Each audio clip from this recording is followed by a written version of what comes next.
لیکن آئیے ہم اور آپ یہ جانیں کہ ہم روزہ کس طرح سے رکھیں تاکہ ہمارا اور آپ کا روزہ یہ قبول ہو جائے اللہ رب العالمین کی بارگاہ میں۔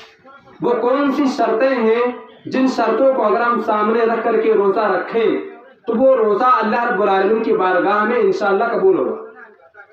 حدیث کے اندر اللہ کے نبی صلی اللہ علیہ وسلم نے روزوں کی قبولیت کے لیے 2 شرطیں بتلائی ہیں۔ روزہ تو ہر کوئی رکھتا ہے، صبح سے لے کر کے شام تک بھوکا پیاسا رہنا ہر آدمی رہ سکتا ہے، لیکن کچھ ایسی چیزیں ہونی چاہیے جس کی بیس پر ہمارا روزہ اللہ رب العالمین کی بارگاہ میں قبول ہو جائے۔ وہ کون سی شرطیں ہیں جن شرطوں کو ہم سامنے رکھ کر کے اگر روزہ رکھیں تو ہمارا روزہ اللہ رب العالمین کی بارگاہ میں قبول ہو جائے گا۔ سامعین کرام، رمضان کے مہینے کے آنے سے پہلے میں یہ ساری باتیں اس لیے بتانے کی کوشش کر رہا ہوں تاکہ ہم روزہ رکھنے سے پہلے ان چیزوں کی تیاری کر لیں، بعد میں رمضان کے بعد اگر ہمیں پتہ چلے تو پھر کیا فائدہ۔ اس لیے میں اس بات کو بیان کرنا چاہتا ہوں تاکہ ہم اور آپ ابھی سے تیاری کریں، ابھی سے اپنے آپ کو تیار کریں کہ ہمیں روزہ رکھنا ہے، اور روزہ رکھنا ہے تو کس طرح رکھنا ہے، کن شرطوں کے ساتھ رکھنا ہے، کن کن چیزوں کا خیال رکھنا ہے روزہ رکھتے سمے۔ روزہ ہر کوئی رکھتا ہے لیکن اس کے کچھ شرائط ہیں، کچھ اصول ہیں، کچھ قواعد ہیں جس کی بنیاد پر روزہ رکھ کر کے اگر ہم رمضان کے مہینے کو گزارے تو اللہ رب العالمین ہمارے روزوں کو قبول کرے گا۔ سامعین کرام، حدیث کے اندر ابو ہریرہ رضی اللہ تعالیٰ عنہ حدیث کے راوی ہیں، اللہ کے نبی صلی اللہ علیہ وسلم نے فرمایا، من صام رمضان ایمانا واحتسابا غفر له ما تقدم من ذنبه۔ اس حدیث کے اندر ہم اور آپ، اس حدیث کے اندر اللہ کے نبی صلی اللہ علیہ وسلم نے روزے کی قبولیت کے لیے 2 شرطیں بتلائی ہیں۔ سامعین، ہم اور آپ بارہا سنتے ہیں کہ روزہ رکھنے سے سارے گناہ معاف ہو جاتے ہیں، اور اسی طرح سے روزہ رکھنے سے انسان بالکل گناہوں سے پاک ہو جاتا ہے۔ رمضان میں آدمی روزہ رکھتا ہے، گناہوں سے باز رہتا ہے، لیکن رمضان کے بعد ہم دیکھتے ہیں تو پھر ہمارے اور آپ کے اندر کوئی چینجنگ نہیں آتی ہے۔ رمضان سے پہلے ہم جس طرح تھے، بے نمازی تھے، نماز نہیں پڑھتے تھے، اسی طرح سے جو بھی گناہ ہم کرتے تھے رمضان سے پہلے، رمضان کے بعد بھی ہم وہ گناہ جاری رکھتے ہیں۔ اس سے یہ پتہ چلتا ہے کہ رمضان کے آنے سے اور روزوں کا اہتمام کرنے سے ہمارے روزوں پر کوئی اثر نہیں پڑتا، کیونکہ رمضان سے پہلے ہم جس طرح تھے رمضان کے بعد بھی اسی طرح ہے۔ حالانکہ ہونا یہ چاہیے کہ رمضان میں روزہ رکھنے کے بعد، رمضان میں پورے 1 مہینے ٹریننگ لینے کے بعد ہماری اور آپ کی زندگی بدل جانی چاہیے، کچھ تبدیلی آنی چاہیے۔ یہ ہم اور آپ سوچتے ہیں لیکن ہوتا نہیں ہے۔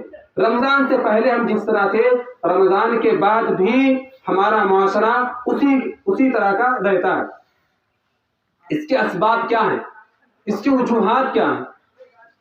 ظاہر سی بات ہے اس میں 2 چیزیں ہوں گی۔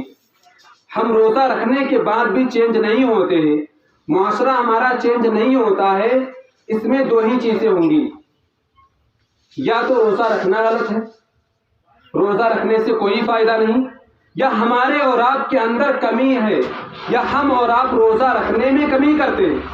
2 ہی چیزیں ہو سکتی ہیں، اور یہ بات اظہر من الشمس ہے کہ روزہ یہ اللہ رب العالمین کی جانب سے نازل کردہ فرض کردہ ایک عبادت ہے۔ روزے کے اندر کوئی کمی نہیں ہو سکتی ہے، روزے کے اندر کوئی جھوٹ اور کذب کا شائبہ نہیں ہو سکتا ہے، کمی ہمارے اندر ہو سکتی ہے۔ روزے کو کما حق ہم ادا نہیں کریں گے، جس کی وجہ سے رمضان سے پہلے ہم جس طرح تھے رمضان کے بعد بھی ہماری حالت اسی طرح رہتی ہے۔ آئیے دیکھیں کہ وہ 2 اسباب کیا ہیں، اور یہی 2 اسباب اگر ہم صحیح سے کر لے جائیں تو یہی ہمارے روزوں کی قبولیت کے شرائط میں سے آ جاتے ہیں، ہمارے روزوں کی قبولیت کا انحصار انہیں پر ہو جاتا ہے۔ اللہ کے نبی صلی اللہ علیہ وسلم نے فرمایا، من صام رمضان ایمانا واحتسابا غفر له ما تقدم من ذنبه۔ جو آدمی روزہ رکھے حالت ایمان میں اور حالت احتساب میں، یہ 2 شرطیں ہیں، نمبر 1 ایمان، نمبر 2 احتساب۔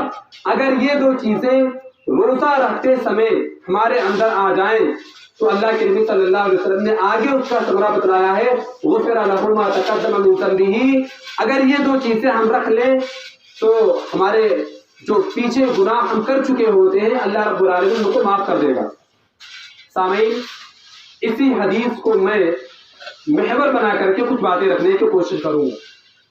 حالت ایمان میں روزہ رکھنا، یہ بات ہمیں اور آپ کو معلوم ہونی چاہیے کہ جتنی بھی عبادتیں ہیں اگر ہم انہیں انجام دیتے ہیں لیکن اگر ہم مومن نہیں ہیں، مسلمان نہیں ہیں، تو آپ جان لیں کہ ان عبادتوں کا، ان کاوشوں کا، ان محنتوں کا کوئی فائدہ نہیں ہے۔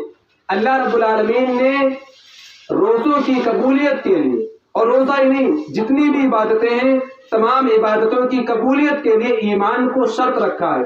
آدمی نماز ادا کرے لیکن مومن نہ ہو، مسلمان نہ ہو، اللہ اس کے رسول پر ایمان نہ ہو، کتابوں پر ایمان نہ ہو، بلکہ اس کا ایمان بتوں پر ہو، اسی طرح سے جادو پر ہو، اسی طرح سے باباؤں پر ایمان ہو، اگر اس طرح کا، اگر ہمارا عقیدہ صحیح نہیں ہے، اگر میں صاف الفاظ میں کہوں کہ اگر ہمارا عقیدہ صحیح نہیں ہے تو پھر ان عبادتوں کا کوئی فائدہ نہیں۔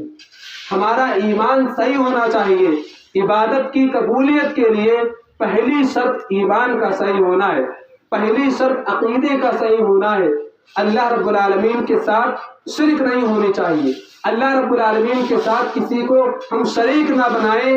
اللہ رب العالمین واحد ہے، سب کچھ کرنے والا، سب کچھ دینے والا، لینے والا اللہ رب العالمین ہے۔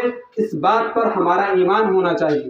ہمارا ایمان اگر درست ہے تو پھر عبادتوں کا فائدہ اور عبادتوں کا ثمرہ ہمیں ملے گا، ورنہ ہم ایک مہینہ روزہ نہیں پورے سال روزہ رکھتے جائیں، اللہ رب العالمین کے یہاں ایسے روزوں کی اور ایسے بھوکے رہنے سے کوئی فائدہ